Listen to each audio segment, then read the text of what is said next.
Hello, everybody. I just wanted to pop in and record a video for y'all because it's Saturday and I've been doing Bob videos on Saturday. And I wanted to try something a little different because this content creation thing has been kind of like something I'm really into and something I really want to develop. So I wanted to try a different way of doing this teaching thing.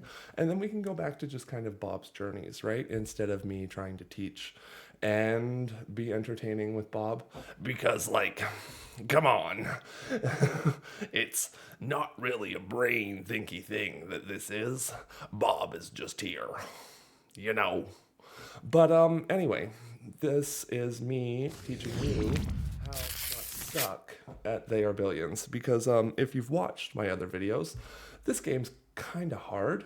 Yeah, so this is how to not suck at They Are Billions. They Are Billions is like a real-time strategy game that's also kind of a tower defense game. Like you have to build out your RTS skills in order to kind of clear the map and take the main area. And then it's really in how you build your base and how you defend your base that's going to make it so you survive the final wave. And that's kind of a challenge in itself, which honestly, this is just to teach you how to get there so that you can figure that part out yourself because that's like the game to me. So once you know that part, like you don't really need to play it anymore. Right? Like, because it's just repeatable. This, I do plan on this being something that people can use that's repeatable all the way up through the difficulties. So I'm not focusing on any specific difficulty. I'm just focusing on general mechanics and how the units work and how to play the game, right?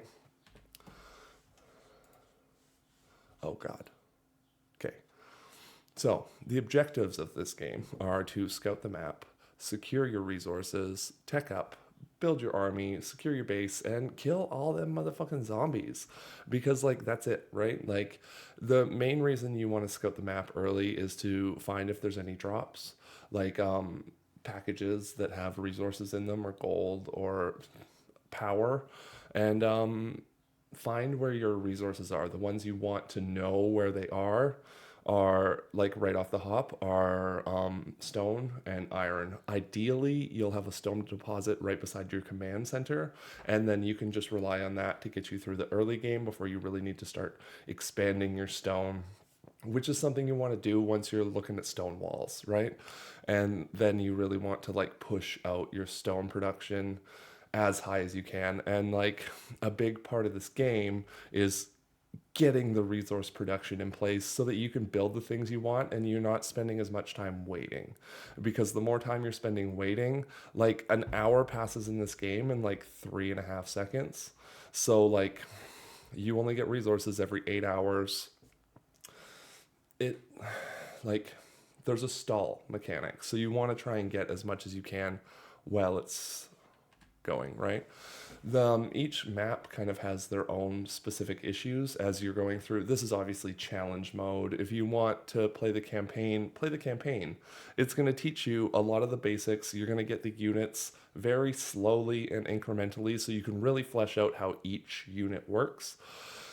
I definitely recommend doing it, obviously, but right now I just want to focus on map specific issues with the challenge maps because that's like where the game leads. You're going to play the campaign once, and then if you want to like unlock all the maps, this is what you're going to have to do, right? Like when you go into the first map is just stock standard. There's nothing special about it. There's no villages, there's no drops. Just build your base, right? It's a good place to practice these skills we're going to talk about right now. And then you kind of like after you beat that one, you unlock Darkwood, and then it's a lot of paths and a lot of little ponds and a lot of like cliffs in the way, and it's actually a pretty easy map, even though there's a low build area, because every path that you kind of take is its own choke point, so it's really easy to push and clear and secure those spots as you move. Whereas like Peaceful Meadows, which has a lot of open space, you're gonna have like half to two-thirds of your map open to a lot of zombies, probably one of those multiple villages, maybe two. I think in the video I'm going to include in this that I show you how to kite is going to, like, you'll see there's two villages on, like, pretty close to each other on one side of my base. And I have to build my defenses to prioritize that, right? Because, like, the villages will start to spawn people at day 20, and after that, like, you're kind of screwed. But the next map, Frozen Highlands, I actually haven't played this one yet, but I've watched videos, I understand the principles. This stuff is all applicable going through, and you guys are going to see my Frozen Highlands gameplay as soon as the series I have going right now is done. The just it's just a let's play, right? Like, it's just gameplay. If you want to watch it. Cool. If you don't, cool. It's just me playing a video game. I don't really care. This is like practice content creation for me, if I'm being totally honest. But yeah, in Frozen Highlands, your units and the zombies will be slowed. The zombies have like a lower reaction radius, which I didn't put in here, but that's included in them being slowed. And everything costs more energy because it's colder, right? So that's kind of the mechanic on the Frozen Highlands, is that it's frozen. So it's cold, your units and the enemy units move slower, which I think is an advantage in a zombie apocalypse, and I would definitely plan on going somewhere cold if zombies broke out. But such is life. And then the next one after that is the Desolated Wasteland. It also has lots of villages and increased zombie radius because there's a lot of open space, so noise travels further. That's the premise there, right? So you're going to kind of deal with the opposite problems that you dealt in the Frozen Highlands. And then the Caustic Lands is just the infected are all kind of closer to your starting space, like the special infected, because as you expand out, you'll run into different kinds of infected.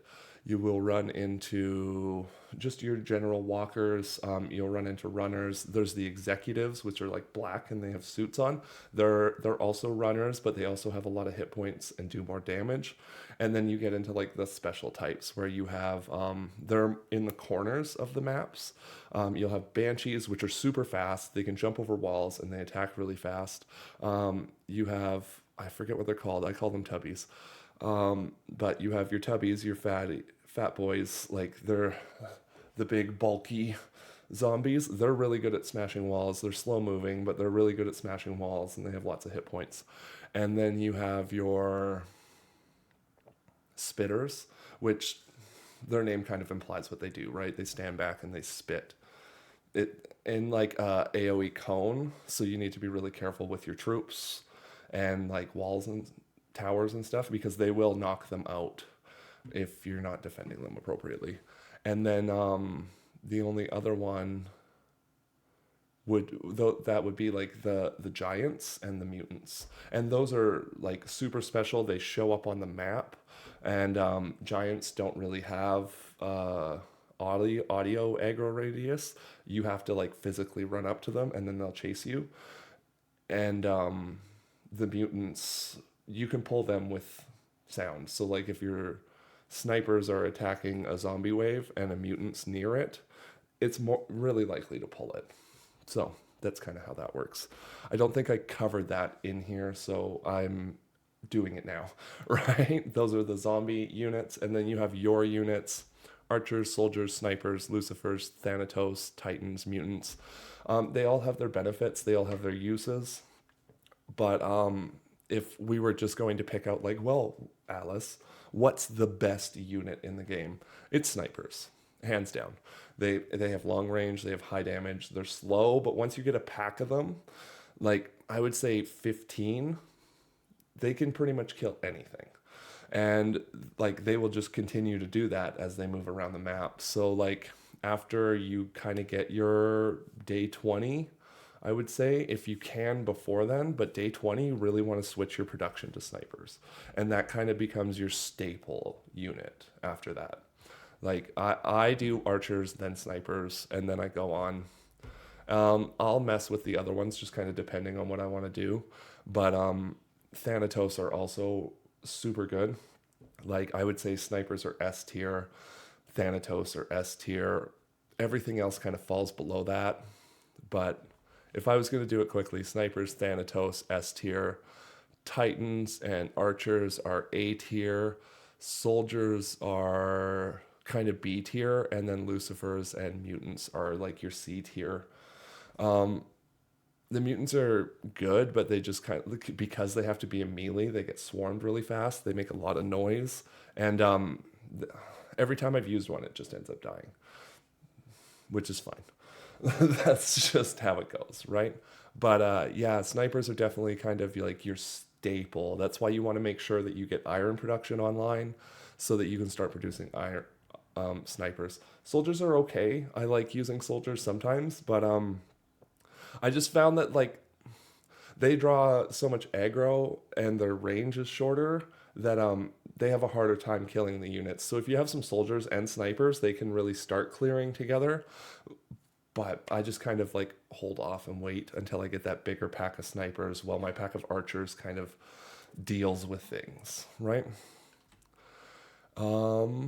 And then yeah, this is like the kiting section. Kiting's really important. It slows down the packs. You get a great use of resources because like you can literally with 9 spike traps and an archer, you can clear a large percentage of the map with patience, right? Like it's gonna work. It just does. And like you can repair the spikes and the big things you need to remember are that you just need to like click around the zombies, not on them. And yeah, really make use of kiting because it is like the skill. I learned this from the people who play like the hardest difficulties with no pause. Like if they didn't do kiting, they wouldn't be able to play the game. And now we're going to pop in. I'll show you a little video that is just an example of how to use the kiting. I do 2 different examples in it. So here we go. Let's go on over to that. Yeah, so the wave's coming down here. So what we're going to want to do is make sure that we are as kind of prepared on that side as we can be. And we will do that with these spike traps. And I'll just, like, we'll throw some in front of this if we have to. But this is really going to help. Normally you wouldn't have the ballista here, but I'll still show you the kiting sort of path. And then I'll show you how you can use one archer to clear a lot with just a ballista too.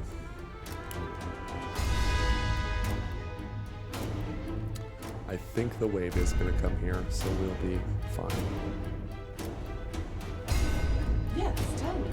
But be quick. Yeah. What? Let's You're back gonna pay so I can for just it, start right? pulling Gotcha. zombies Great. in. Building completed.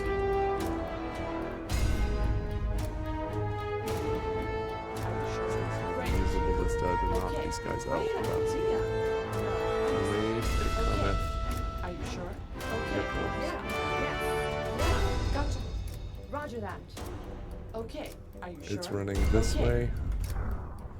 So what we'll do is put some spike traps in front of here. What? Gotcha. I might Okay. try and- Yes.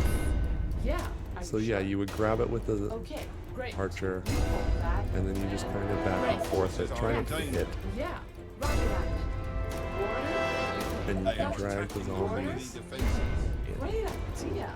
No, I'm just kidding. Gotcha. Are you sure? right? And then they get murderized.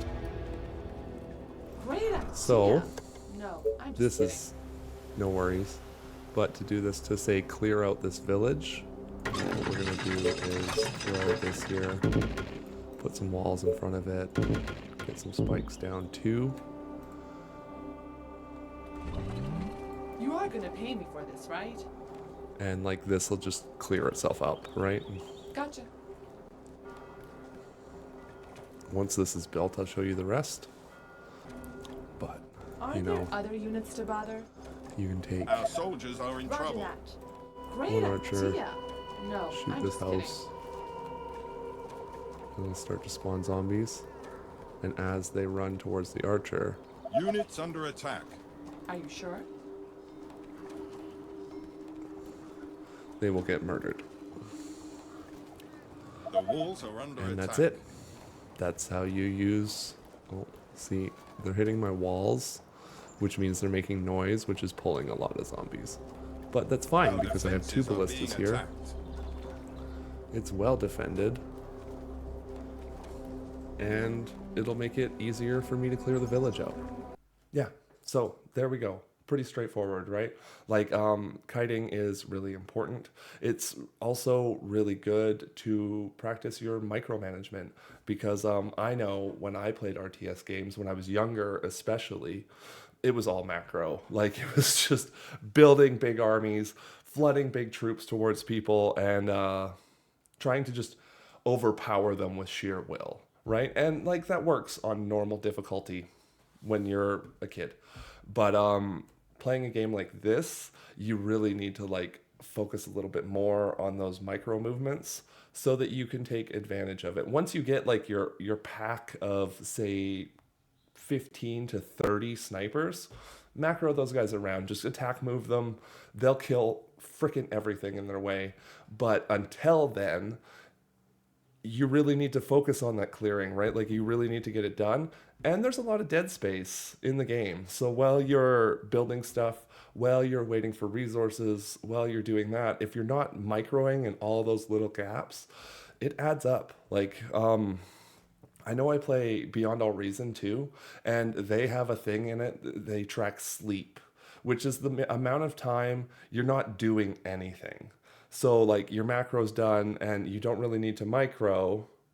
So you just kind of sit in a holding pattern, right? And that's tracked in that game. It's not tracked in this game, but it is because if you have longer amounts of sleep in your game, it's like a hidden resource in RTS games, right?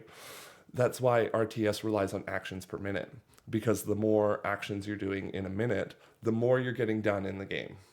To a point, right? Like a lot of it is spamming buttons, trying to get like the millisecond when something is available, but that's part of it.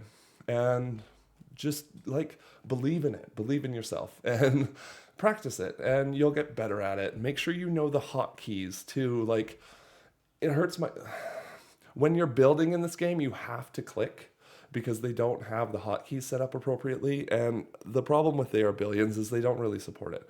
So like this is the game. This is what you get. There's nothing going to be added, which personally I actually find kind of nice, but it can also be a detriment because like then they can't fix the problems with the game, right?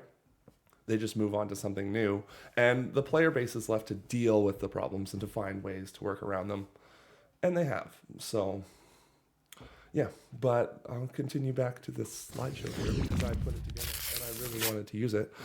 But let's cover what the towers are. First, basic, I put the spikes in here, which isn't a tower, but it's like a really key thing to slaying zombies. Like the spikes are the reason you get a wood workshop early. Like I would say pre-day 5, you want your wood workshop and you want to start researching spikes because then, and also farms. Those are like the key two, I would say, to like early rapid expansion in the game. Like if you want to really get your base established and you don't have farms, it's going to take you forever. You're going to be expanding and building hunting cottages and building fisherman shacks if you can. Like if you can build the fishing shacks, and it's just so much easier once you get the farms and you save your grassland for the farms so that you can fill them with them, because like you're from the same amount of squares that a hunting cottage takes up. Average, I would say you get probably 12 food from a hunting cottage. That's average. And then a farm, average would be like 56 food. So in the same space, you're just getting so much more benefit, right? Especially once you get the advanced farms, and that gives you double the amount of food. So then you're getting like 100 per square. It's great. But yeah, that's kind of the staple and the basis. And then you have your wood and your stone towers. These can just kind of, they're a great place to store your units. I like to use them near the end to just to make sure my snipers and stuff have a place to go. And they get like a range boost, and they're also protected so they don't die as fast. And Yeah. It's like a good filler, but I wouldn't rely on it unless you're doing like an archer challenge, a soldier challenge, a sniper only challenge, whatever. Then you could rely on the wood towers because you're not allowed to build other towers. But yeah, such is life. And then the lookout tower isn't actually an attacking unit. It's just a range boost, right? Like it just gives you increased vision. You can put it at the edge of your base, and then you see like where the choke points are, what the zombies are doing. You can really see like the whole village. That's what I like to use the lookout towers for. I never really focus on it early. It's just kind of one of those like, okay, I have some money to spend. It would be nice to be able to do this. That's what I use the lookout towers for. Whereas like the Great Ballistas, like you want to have your base defended by those around day 20. Like every direction, especially directions that you know villages are, and directions that you know that the zombie waves will come from the edges. Because they do trickle in from the edges and they'll run towards your command center. So you always need to be thinking about that, right? Like you need to be thinking about what the funnel to your command center looks like from every direction. And that changes depending on the map, depending on where pawns are. Sometimes you can get like a whole quarter section of the map completely blocked off and they won't attack your base from there. If you don't know that though, you'll spend a bunch of resources defending that place. And like these things aren't cheap. Great Ballista costs 15 gold a day. I didn't put those in here, but like they're worth it, but that's 15 archers that you could have that you won't have, right? And then the wasps, they're like your Gatling gun. They just kind of like they're machine gun outposts, right? So if you can use those to fill gaps, you can use those to kind of starter defend an area when you're expanding, and they are kind of like the first building or structure or anything other than snipers and soldiers that uses iron. And you'll find that you end up accumulating a lot of that just because like you don't use as much of it. And the less your resources are full, the more you're going to find value from them in the game.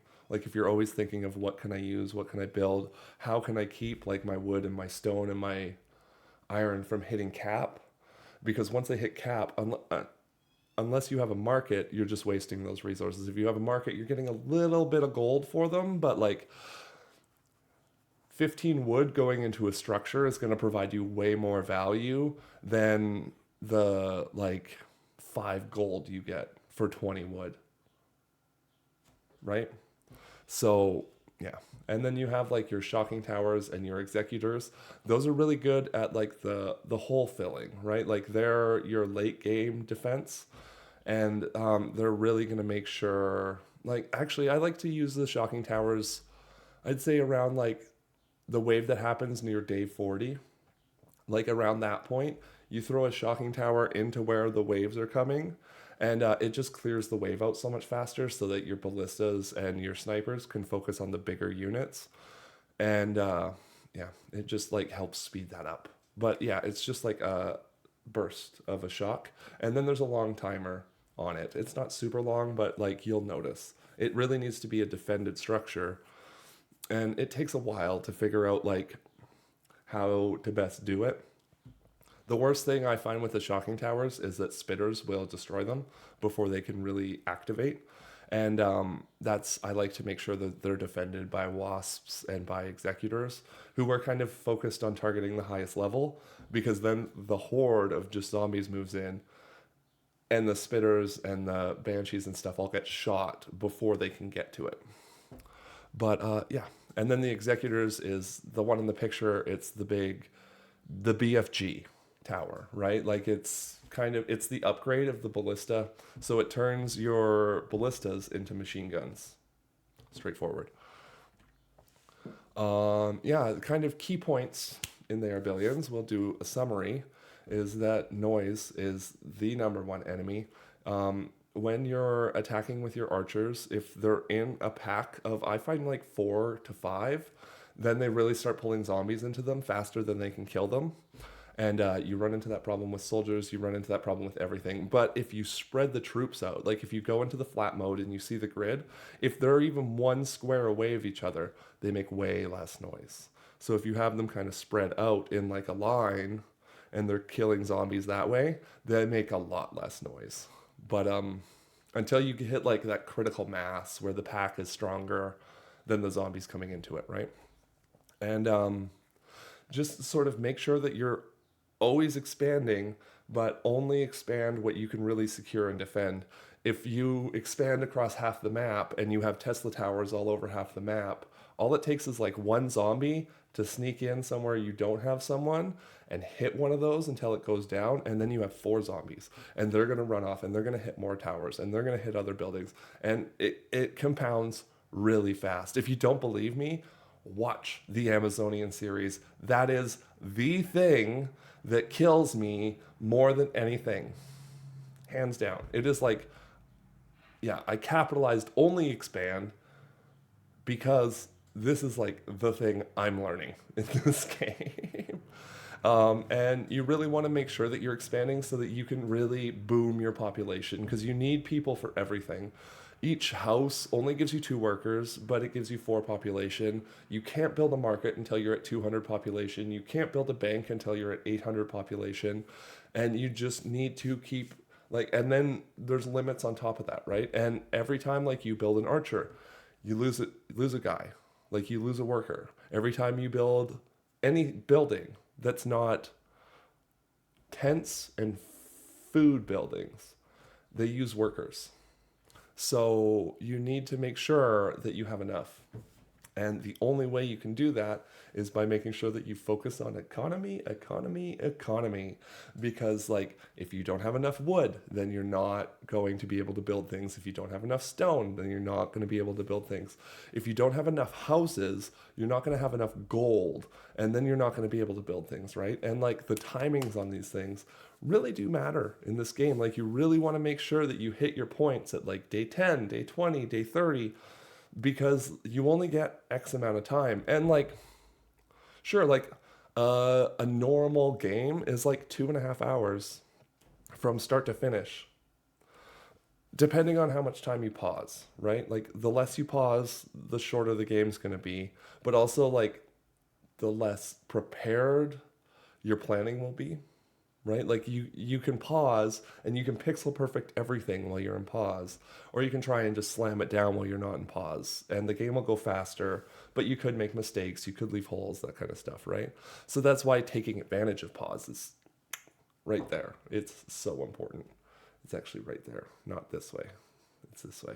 And then, yeah, and just remembering that, like, you need to focus on this economy and getting your timings and booming your population, because, like, if you want those big late game units, like your Titans and your Thanatoses, then, like, you really need a lot of resources and, like, a lot of money, because it's just going to take a lot to do it, you know? So this is kind of my general timings and strategy. If you want to screenshot this, do whatever with it, go for it. But day 1 is really scouting the perimeter, starting your resource gathering, making sure you get down your wood, like your lumber house, yard, whatever it's called, wood workshop. Yeah, you want that too, right? Like that's there, it's by day 2. But you really want like your lumber mill. I don't really grab the stone mill off the hop. I find a lot of the maps I can grab enough stone that I can get my soldier center, my barracks, without needing the quarry. But if you do, then it's worth getting, because you need that, and like early, because you'll need 20 stone to build the barracks. If you don't have the 20 stone, then you're going to have to wait. Like a lot of the time, the starting one, you can only get 2 to 4 stone per 8 hours, right? So that's going to add up. That means you're not getting your barracks for 10 cycles. Like, it's 3 cycles per day. So that'd be just over 3 days if you're at 2 stone per cycle. It's going to take forever. It feels like forever in the game. And then after that, and like, yeah, day 2 to 10, you want to get your wood workshop down, start those researches, get farming going, get your spikes. I like to get my cottages and my market too. Those are my four like key pre-first wave techs that I like to get. And then you make sure you get your barracks in there. You start producing some units. I like to have 10. Like having 10 units by day 10 makes me feel secure. I'm like, okay, I can defend every front. I have a couple extra units that can start clearing. We can really start focusing on the next phase, right? Because once that wave comes in, you're good. Like, and it's so easy to deal with the first wave. I literally showed you already. If you watch the gameplay in this video, you will survive the first wave.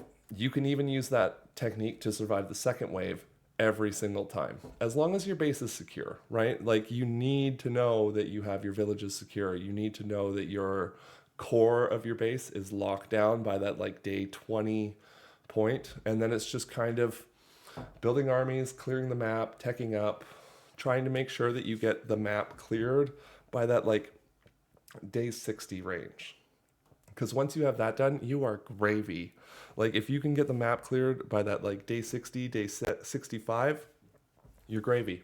It's set. You just need to focus on locking everything down, right?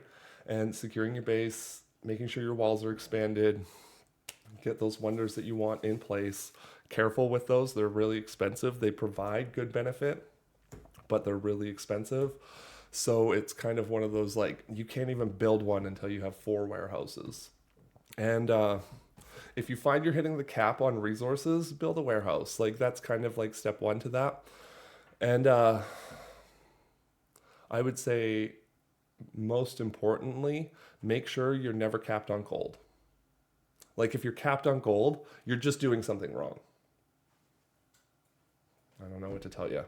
And then day 80 plus, it's pray and slay, baby. Make sure that you survive those waves. Make sure that you are getting through and make sure that you are just keeping it going. So that's it. The summary is right here.